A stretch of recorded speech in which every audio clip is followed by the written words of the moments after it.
Good morning, class. Let's start the external source of recruitment. As in a previous lecture, we had learned about the internal source of recruitment. Now we are going to learn about the external source of recruitments. Now, what is the external source of recruitment?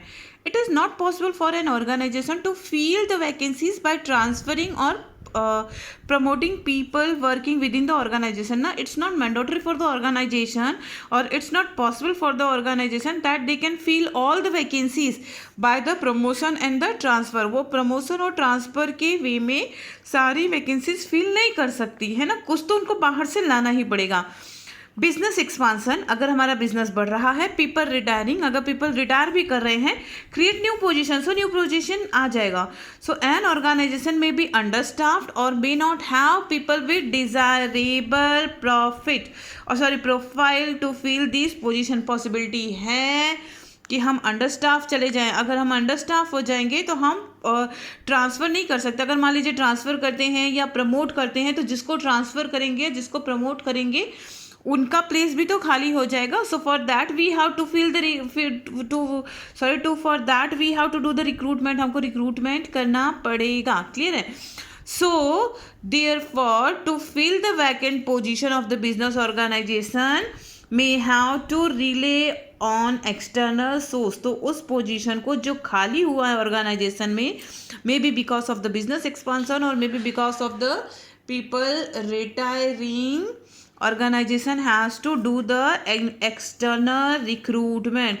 It's not mandatory for the organization to do the internal recruitment. Sometimes possibility is there that we don't have the employee of that profile, है ना, हम उस profile के हमारे पास employ ना हो, possibility है. या फिर पॉसिबिलिटी है कि हम अंडर स्टाफ्ड हों, तो हम इंटरनल रिक्रूटमेंट के बजाय एक्सटर्नल रिक्रूटमेंट को ही जो है वो रिकमेंड करेंगे.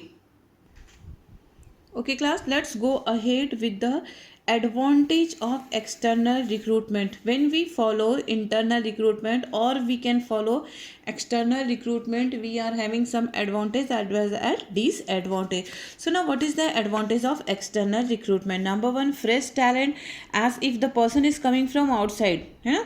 अगर कोई पर्टिकुलर पर्सन बाहर से आ रहा है तो वो अपना नया टैलेंट लेकर आएगा. उसका टैलेंट फ्रेश होगा. वो जहाँ से भी काम करके आएगा उसके बारे में बताएगा कि ऐसा होता है, ऐसे हो सकता है, ये हो सकता है, वो हो सकता है. सो जनरली फ्रेश टैलेंट होता है. Number two, wider choice. अगर आप आउटसाइड से एम्प्लॉय लेकर आ रहे हैं, तो अगर हम आउटसाइड की बात करें तो आउटसाइड में तो 1.20 करोड़ पब्लिक आर देयर ना. तो 1.20 करोड़ में से हमको 2 को चूज़ करना है या 3 को चूज़ करना है.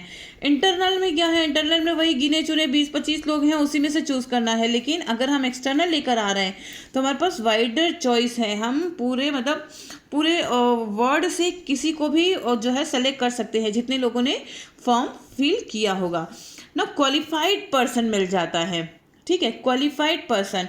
क्वालिफाइड का पर्सन का मतलब होता है when we are in the internal. अगर हम इंटरनल में हैं और हम उसको प्रमोट कर रहे हैं, अगर हम किसी को प्रमोशन दे रहे हैं, तो दैट मीन्स वो पहले से ही हमारे ऑर्गेनाइजेशन में 20-25 साल से काम कर रहा होगा, तभी तो उसको प्रमोशन मिला. तो 25 साल पहले का उसका क्वालिफिकेशन, और अगर हम एक्सटर्नल को लेकर आते हैं तो आज का उसका क्वालिफिकेशन, दोनों के बीच में बहुत डिफरेंस आ जाएगा ना. ये एक्सपीरियंस तो है जिसको हम प्रमोट कर रहे हैं, लेकिन अगर हम एक्सटर्नल लेकर आते हैं तो हमको मोर क्वालिफाइड पर्सन मिल जाता है, बेटर क्वालिफाइड पर्सन मिल जाता है with the new ideas.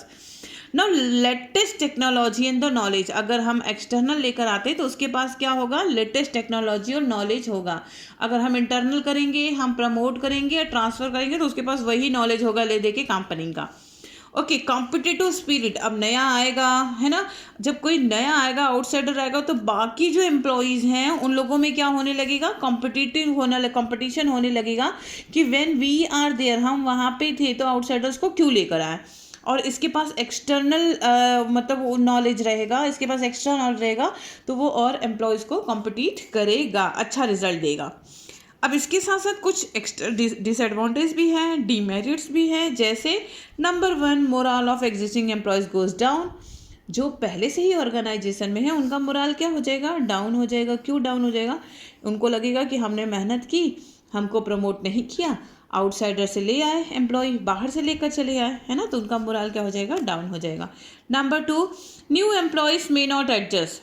Possibility है कि जो नया आया है वो क्या नहीं कर पाए, एडजस्ट ना कर पाए और भाग जाए, है ना, ये पॉसिबिलिटी हो सकती है, ठीक है, या फिर वो ऑर्गेनाइजेशन को पूरी तरह से चेंज कर दे।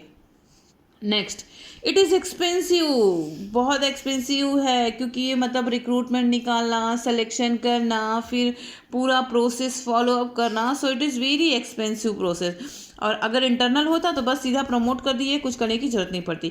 लेंदी प्रोसेस भी है, क्योंकि जो सिलेक्शन प्रोसेस होता है वो कई स्टेज से होके जाता है। पहले फॉर्म भरना, फिर फॉर्म का वो जो है सिलेक्शन का होना, फिर उसके बाद बुलाना, फिर मशीनरी चेक कराना, मशीनरी चला पाते कि नहीं, टाइपराइटर चला पाते कि नहीं, मोबाइल चला पाते कि नहीं, कंप्यूटर चला पाते कि नहीं। So lots of selection process are there. So these if we appoint external person, so that is a very lengthy process. Internal को अपॉइंट कर लेंगे तो क्या होगा, उसको तो सब कुछ पता ही होगा, उसको ज़्यादा सिखाने की जरूरत नहीं पड़ेगी। लेकिन जब हम एक्सटर्नल को अपॉइंट करेंगे, किसी एक्सटर्नल को लेकर आएंगे, तो फिर प्रोसेस बहुत लेंदी हो जाता है। क्लियर?